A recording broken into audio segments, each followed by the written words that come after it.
government accused of rushing to commission key projects with 15 days to election 2024 amid suggestions of a vote buying plot.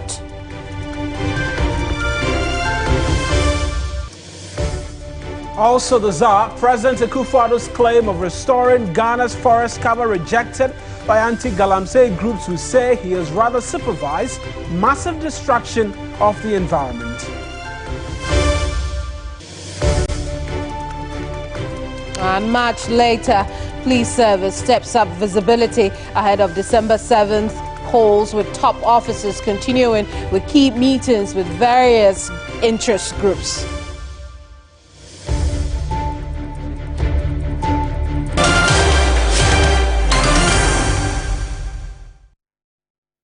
This is News Central, and I'm Kemini Amano. I am Mawina Egbeta. The bulletin starts right now.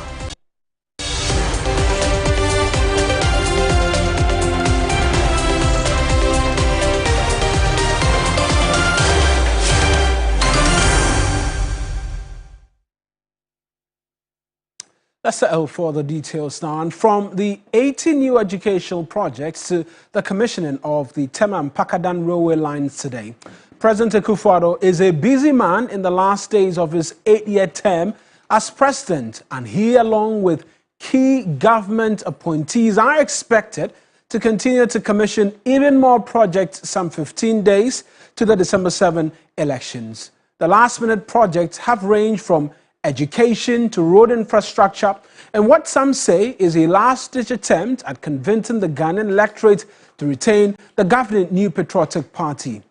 Concerns also exist, however, over the true state of the completed project. And this afternoon, we'll just walk you through a handful of these projects which have been commissioned, some of which are expected to be commissioned today. And we will do that for you right now, just by way of helping you appreciate and understand the new projects that really have kicked off. And on your screen right now, you get a glimpse of exactly what they look like. And the Efiang Kwanta Regional Hospital, that's where the president's statue was unveiled. The vicinity or the surrounding in itself and the runabout construction was uncompleted. It's been one of the thorny issues which are stuck out following the unveiling of his statue. Yesterday, we know that there was the 80 schools project which were commissioned across different parts of the country. Then the flower pot flyover, some call it a flyover, others call it an interchange. That was earlier in the week.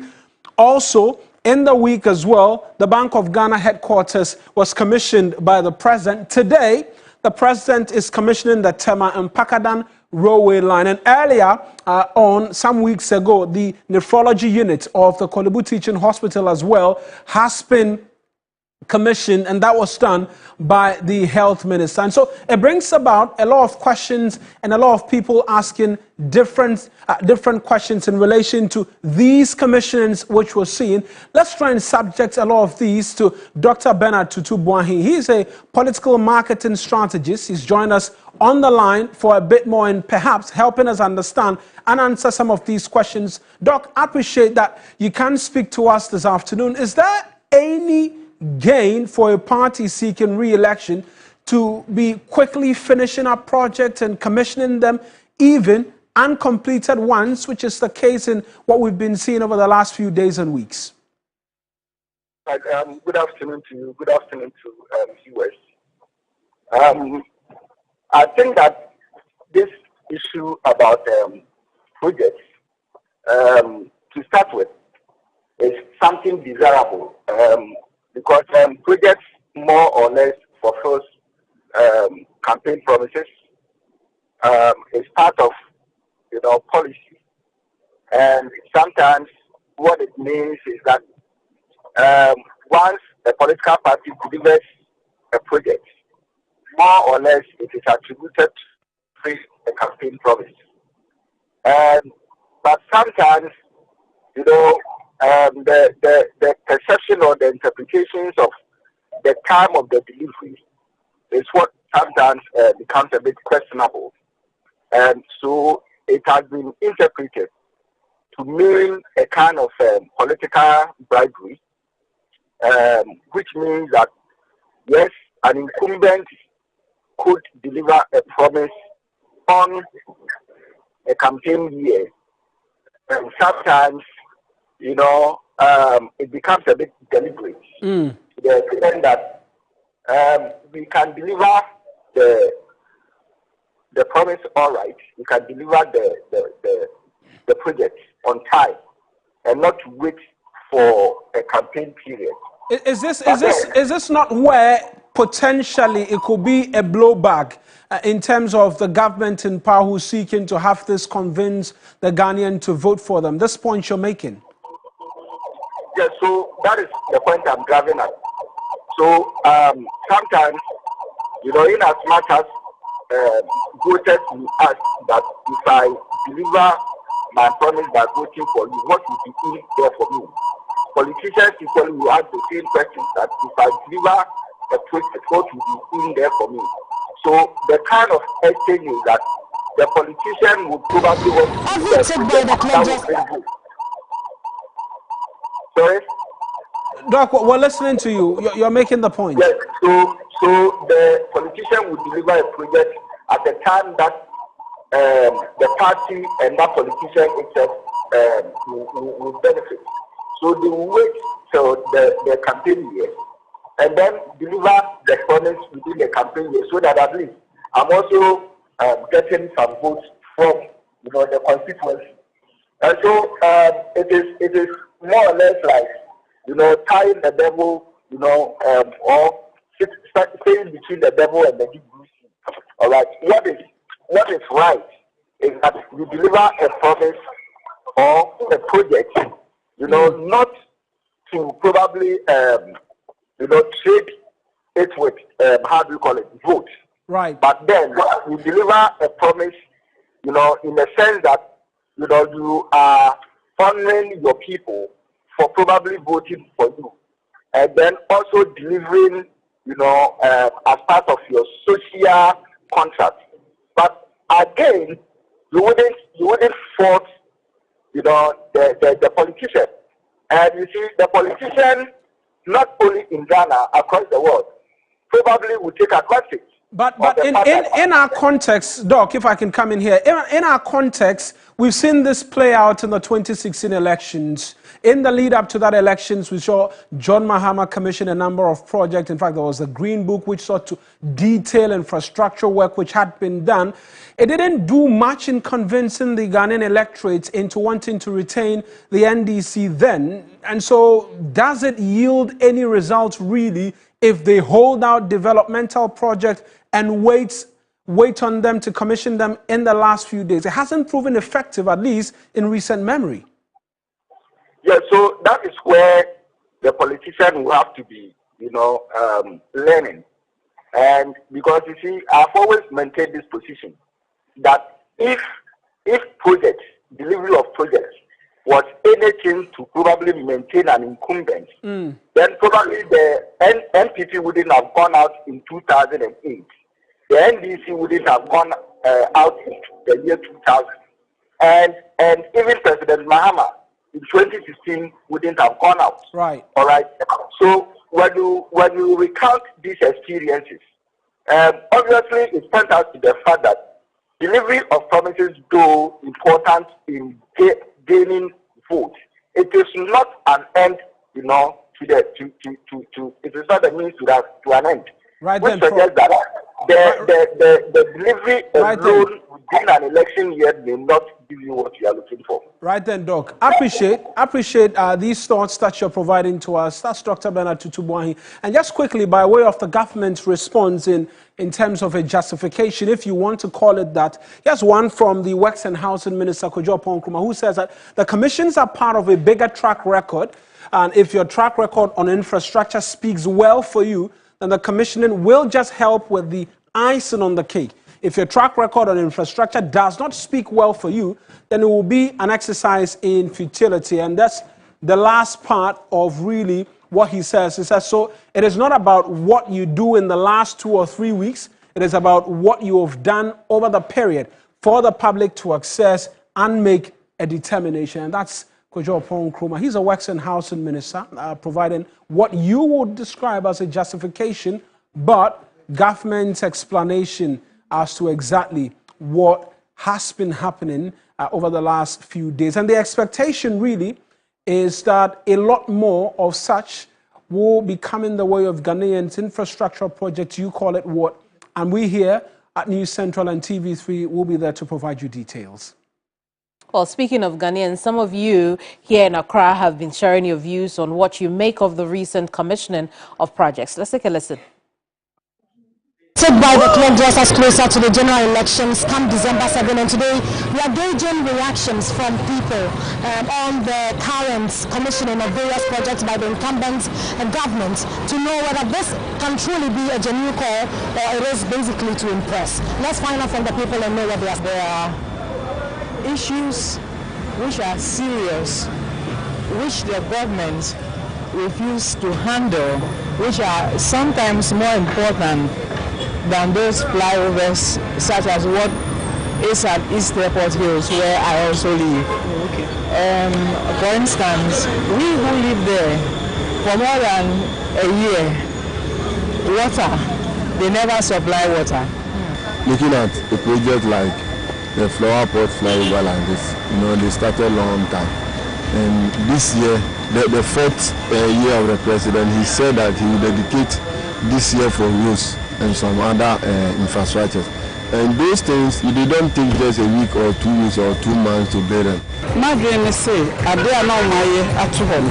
I was thinking if it is a normal AEP, my being seen no more into not yet who say on the modern said the city. But now, so I bear election maybe. We better say election meeting. Rating this government when it comes to infrastructure development, indeed, they have done poor. Just yesterday, I drove around the place. They have not completely finished the entire project. So, because we have some few weeks to the election, I think they are just doing that to impress with the citizen. My take on this issue is that it's about impression. Because there are some projects that are uncompleted, such as the hospital, and we've quickly completed other ones, like the construction of the roads and your statue, but you've not completed the most important one, which is the hospital. Now, President Akufo-Addo is today commissioning the Tema Mpakadan standard gauge railway line and the diesel multiple unit trains as part of government efforts geared at revitalizing the railway sector. Our George Queenan is there for us. He joins us with a bit more on the story. George, good afternoon to you. Obviously, very big day for the sector. How would you say that things are playing out there so far? Thank you, Kameni. Like you rightly mentioned, we're coming to you live from Tema. It's the commission of the Tema in Pakadan standard gauge railway line and the diesel multiple unit. And in January this year, there was the public announcement of the procurement of these trains. And in April this year, as you're aware, there was this controversy. And one of the trains, which is this one, was at the center of that controversy in the process of test running. And the last time we heard of it was that it has gone for repairs. But now it's back on the track, and we are hoping that next week these trains will be in operation, and then the general public can actually have a feel of this. And so, according to the Railway Development Authority, they've actually pegged the prices of these fares closer to that of the bus stand. So you're not going to break your account to be a part of this very train. So it comes at a time where there have been complaints of vehicular traffic and lack of productivity. And so whilst you are in this train, let's say from Doyim to even Tema, it will take you less than an hour to get to your destination. In fact, this is a good one, and then would also enhance productivity if you ask me, Kamini. I see. Let's talk about, the route of this train and the impact it could have on commuters and generally people within the transport sector. Okay, so this is the spot, this is Tema Harbour. So when you get here, the final destination is all the way in, from here, it takes all the way to Mpakadan, and that is 97 kilometers as part of the first section of the Tema, of the Ghana-Burkina Faso interconnectivity project, which is valued at $3 billion. So this very rail line, which is 97 kilometers, is the first section of that very project. And so From here, you go to Mpakadan, you pay, let's say, 35 Ghana cedis on that very, but like I mentioned, they peg it close to the price of buses, and so it's quite cheaper according to the Railroad Development Authority. And what the authority plans to do is that they want to just ensure that some campaign and safety campaigns are done, because when they did their test runs, they actually had people coming close to the road lines and people even coming close to the train. It's quite scary, and so what they need is that the general public should also help in supporting that when these trains are in motion, people should not get close to it because it moves at a fast speed. It's not compared to the old trains, which are slow. This is very, on top speed. And so people should also support them to ensure that the longevity of this very project, which they are envisaging less than 30 years, would actually materialize. Very well, George. We'll leave it here. Thank you so much. George Queenin is the commissioner of the Tema Mpakadan railway line. And we're staying with the president because his claim of supervising and protecting the restoration of Ghana's forest resources has been rejected by the Ghana Coalition on Galamsey. The group rather alleges government has in the last 8 years permitted the destruction of forest reserves through illegal mining. President Akufo-Addo, during the COP29 conference, claimed 721,000 hectares of forests have been restored since 2017. We have made strides. The Green Ghana project has planted 50 million trees, and forest restoration efforts have covered 721,000 hectares since 2017 when I came to office.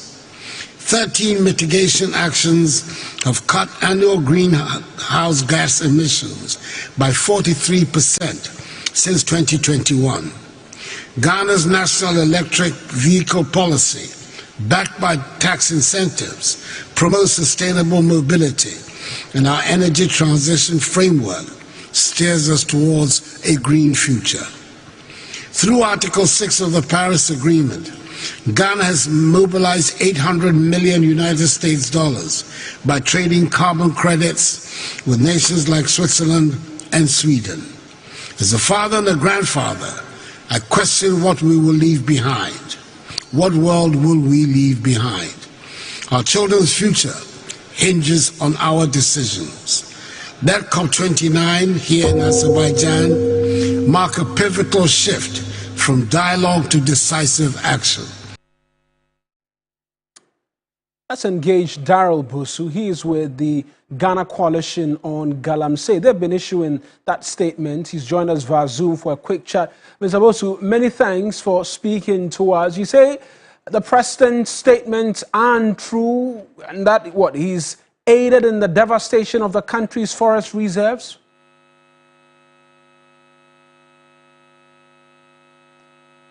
Mr. Busu? Well, let's walk you through briefly the slides and details as they've been providing to us in relation to the president's claim as has been coming through and was made at that platform on COP29.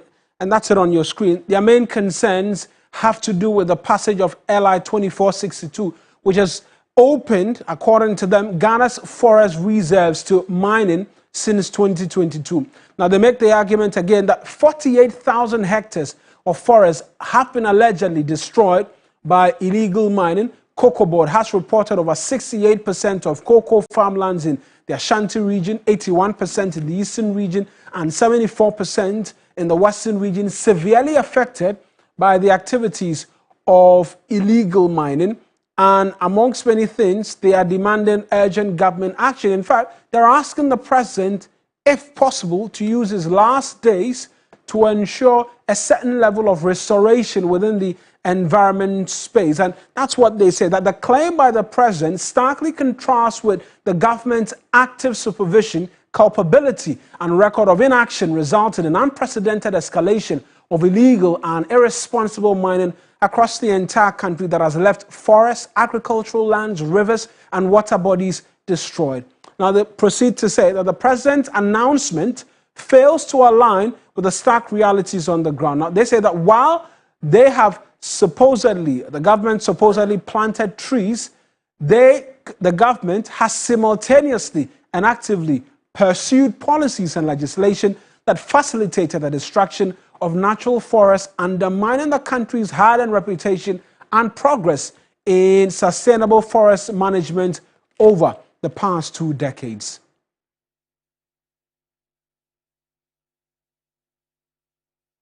It's still here. You're still here on News Central. We're going for our very first break. When we return, we establish that connection with Daryl Bosu and bring you a bit more stories.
even though the clock is ticking on his presidency, there's a lot he can do. I mean, it is not too late to let the institutions work as they should now, because one of the biggest hindrances to fighting galamsey and addressing the devastation that all of us have experienced over the years affecting our water bodies is the fact that our institutions have not been allowed to work as it should. And getting to the end of his tenure with some few days left to go, we believe that it is not too late to let the institutions work as they should. It is too late, of course, but there's always something you can do to salvage that image, and that's what we are really saying that he should do. Right now, if you take a look at what has happened and taking stock of the damage with respect to our forests and what we are claiming to have achieved, we cannot really be confident and be happy at all with what. I think that it's been very deplorable and it's been retrogressive if we look at what we set ourselves to do before his tenure of office began. Just briefly on LI 2462, the president announced or directed for the suspension of its implementation while he awaited Parliament to return for it to be revoked. We know the obvious challenge with Parliament in being able to conduct any government business. But from your monitoring, this suspension of the regulation, has it taken effect? Has it been able to prevent a further granting of licenses, do you know? Yes, I think that was just one of the things that the government is supposed to do. And like you said, they've initiated the process. But even with that still pending, there were calls for government to suspend issuing licenses. There were calls for government to deploy the military to make sure that people who are busily working around our forest reserves, within our forest reserves and around rivers, will be removed from these areas. We saw an action just that lasted for just a week. Then after, we went back to business as usual. And so we believe that there has not been any true commitment. Just saying that I'm working on LI 2462 is not enough.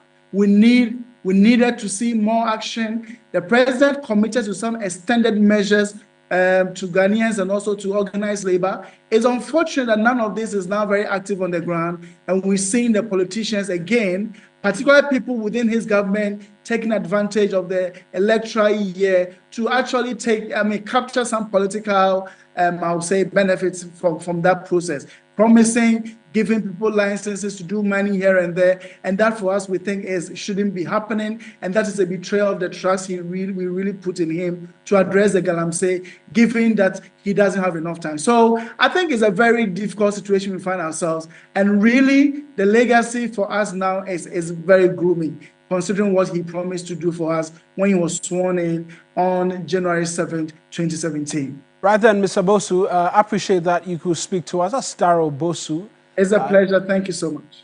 He's a member of the Coalition Against Illegal Mining, speaking to us this afternoon. We can bring you now Regional Hub.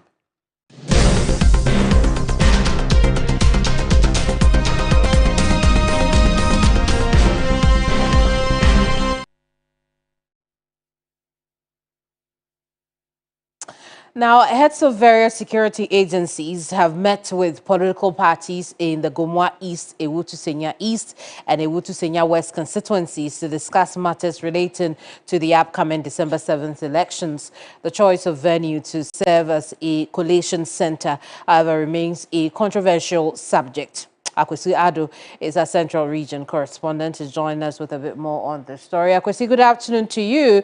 What is fueling this disagreement regarding the venue choice for collation in the Ewutu-Senya East constituency?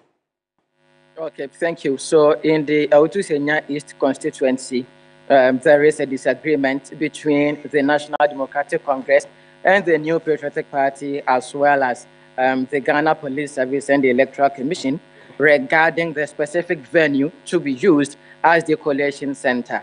While the NPP is in agreement with the security officers in using the newly constructed Central East Regional Police Headquarters as the collation center, the NDC is in sharp disagreement because they want the Divisional Police Headquarters to be used as the collation center. And their argument is that the Divisional Police Headquarters, situated within the Central Business District of Kasua, has always been the collation center for the Awutu Senya East constituency.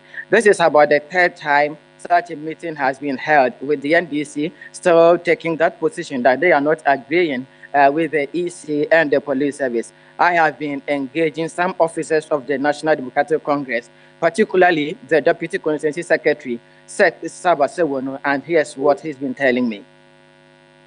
Salient issues about security, salient issues about how the entire procedure is going to be handled, and we also made it clear that the police would have to be very professional, would have to show no sides, be the center of the event, and then make sure that this particular process goes peacefully. We also raised issues about treasury within our constituency. Over the time, we have seen precedents that has suggested that during the election processes, tax from nowhere close in Kaswa come in and then do all what they want to do, disrupt the process. This time around, we wouldn't allow that process to happen, and so we as NDC are willing to cooperate with the police and other security services to make sure that we have a successful election. It sounds like the meeting ended inconclusively. What did the NPP rep tell you? Okay, so the NPP rep who attended the party, who attended the meeting on behalf of the party, that is Bismarck Owusu, is the constituency organizer. He is accusing the NDC for distracting the meetings, and then also for always bringing in different persons to represent them. According to him, it was even the NDC that initially suggested for the Central East Regional Police Headquarters to be used as the collation center. And then that suggestion was also seconded by the New Patriotic Party. And so he finds it absurd that later on the NDC has taken another position. Let's listen to what he's also been saying.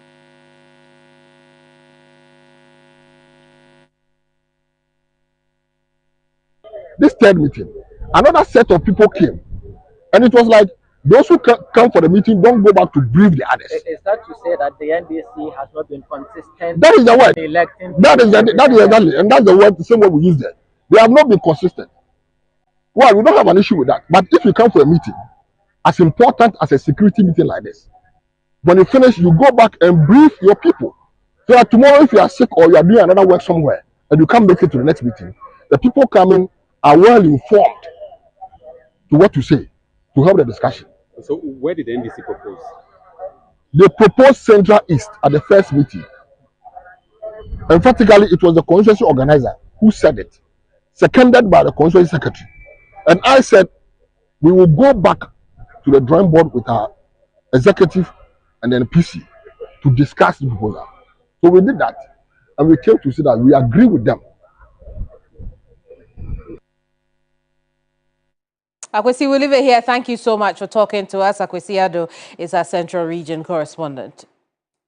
From one region, but still on the same topic, in the Northern Region, where the Northern Regional Security Task Force for Election 2024 has given the strongest of indication of its preparedness to ensure a peaceful elections. The Security Task Force has also assured journalists and media houses in the region of police protection in the coverage of the election. Now, speaking at a press engagement in Tamale, Chairman of the Security Task Force, DCOP Eric Ken Winful, appealed to journalists in the region for their cooperation. Christopher Mako is a man who's been following through on that media engagement for us. Chris, what's the assurance from the task force in dealing with threats that may emanate or arise during the elections?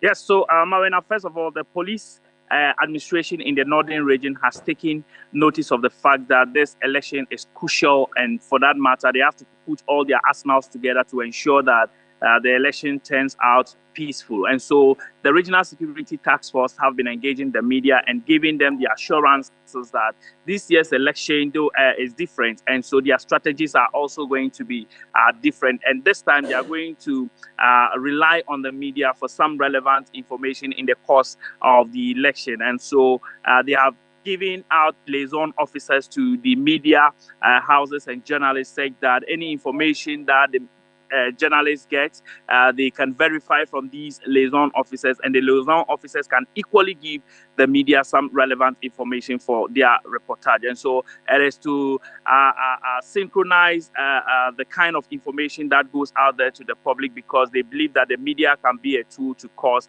some confusion in the country. And so they are trying to manage the information that goes on the media security-wise. The Northern Regional Commander of the Ghana Police Service, DCOP Eric Ken Winfred, has been talking to the media about the strategies they are adopting. Chris, we'll hear from him. We'll hear from him a lot later in the bulletin. But I want you to just hold on for us, because you've been following another development. But bring in Kemeni, because we know that the president of the Ghana Journalists Association has been speaking in relation to journalists and then the elections. Indeed, he's been talking about the police doing more than just talk when it comes to protecting journalists. And, you know, his comment is coming on the back of the recent engagement between news media editors and the Ghana Police Service, where the police made the comment about working together with journalists and protecting them. The GJA wants more done. He spoke to me on this Sunday's edition of Hot Issues. Let's take a listen. The media has come under severe attack. What has the police done about that? 2020 journalists were assaulted. Journalists were actually insured, suffer collateral consequences for discharging our professional duties or official duties. And the police till today has not apprehended or prosecuted anyone. A journalist was shot at the feet, has gone through 3 surgeries already, and still recovering, cannot walk, and has become disabled for what? For serving Mother Ghana, and the police is still looking on, hasn't done anything about it. This year, we have recorded a number of incidents involving personalities, key personalities, ministers of state, MPs, and so forth. What has the police done about it? So what we are saying is that we need to see actions. So that's the GJA president. Catch that full interview Sunday, 2 p.m.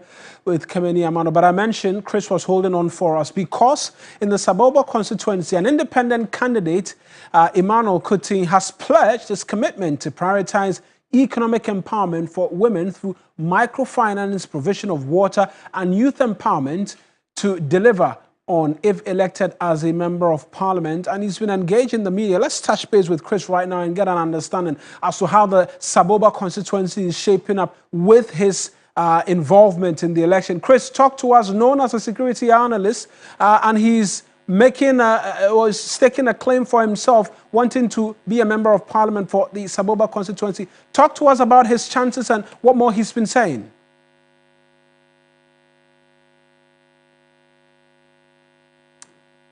Oh dear, it does appear Chris cannot hear us. But let's take a listen to Emmanuel Kuti, who's been speaking to the media about his plans for the Saboba constituency. Any community can develop. We have to empower our youth and our women. They are the critical masses of any developmental agenda in any settings. But you know why we are not developing?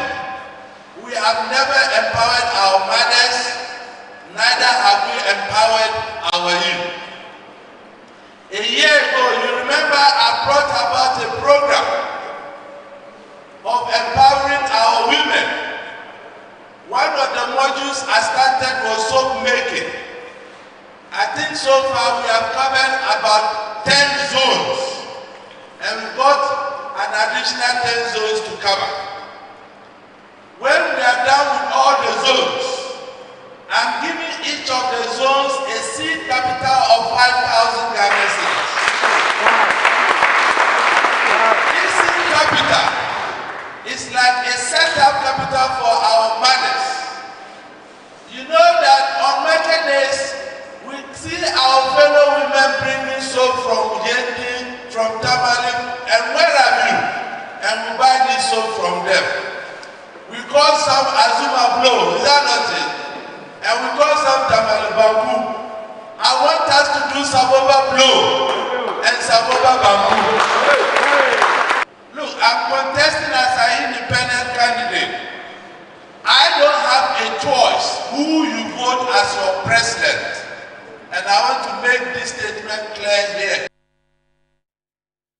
That's Emmanuel Koting is making a run for the Saboba constituency come December 7. While he is staking his claim, some are losing key support bases in different parts of the country. And in a surprising move, the Suntan Youth Group, a prominent NDC youth wing in the West Central constituency of the Upper West region, they've withdrawn support for their party's parliamentary candidate, Dr. Hassan Rashid Pelpu, citing consistent unfulfilled promises.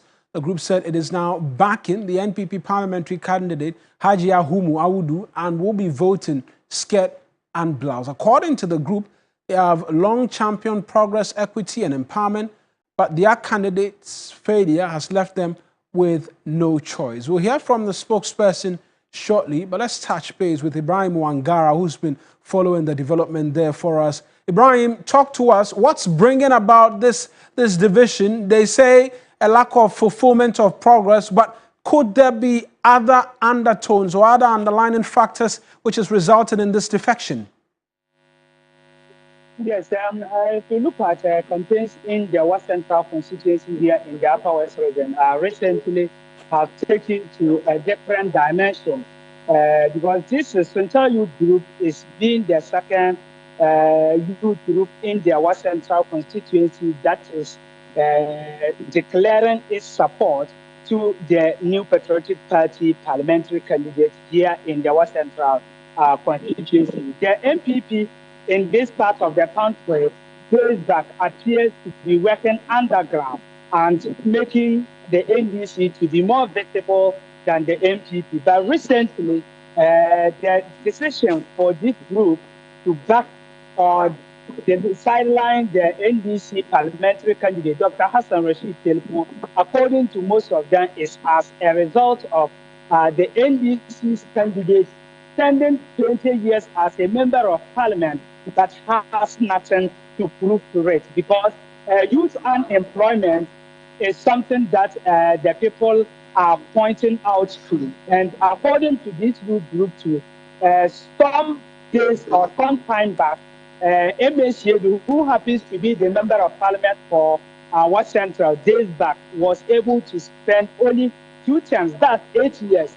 But by then, the current MP, Dr. Hassan Rashid Pelpu, was on his neck calling for his setback so that he will take over. So, considering him spending 20 years as a member of parliament, the youth were expecting development in this part of the country to be more than where it is now. But we can take a listen to the youth group, why they are saying that they will vote for an MPP parliamentary candidate and that of John Dramani Maham. We, the Sunta Youth Group of the National Democratic Congress in West Central constituency, has today announced our decision to withdraw support for the incumbent member of parliament, Honorable Dr. Rashid Pelpu, and instead endorse Haji Umu Awudu of the New Patriotic Party. This decision follows years of unfulfilled promises, underperformance, lack of tangible results in the constituency. Right then, Ibrahim, thank you very much for those details. That's my colleague Ibrahim Wangara providing a bit more for us in terms of what has happened and what is happening in the Upper West region, to be specific, where Rashid Pelpu appears to be experiencing a bit of a difficulty in returning to Parliament, but we can bring you a bit more story still on Regional Hub. Now, the National Association of Retired Police Officers, NAPO, is urging the Ghana Police Service to ensure the country's democracy and peace is safeguarded before, during and after the December elections, though the association believes there is already an elaborate security arrangement in place to ensure the polls are conducted peacefully. They are urging police officers who will be on election duty to be disciplined and professional. Some members of the association have been speaking to TV3 on the side on the sidelines of a ceremony to officially open a new office complex for the association in the Volta Regional Capital Hall. The police work is to maintain peace and order at all times. So I advise my young brothers and sisters in the police service that they should take their duties seriously. They shouldn't be influenced by any other factors like political influence or money influence. I don't think that's what they should do. They should think about themselves and their future. That if they do the wrong thing, the consequences are for them to bear. If it's done rightly too, we all stand to benefit from it. The retired officer will work in concert with the serving officers to ensure that there is peace in the country. Yesterday, the police council met, and as a member, this thing was a topical issue. And that brings Regional Hub to an end.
3news.gh on Instagram.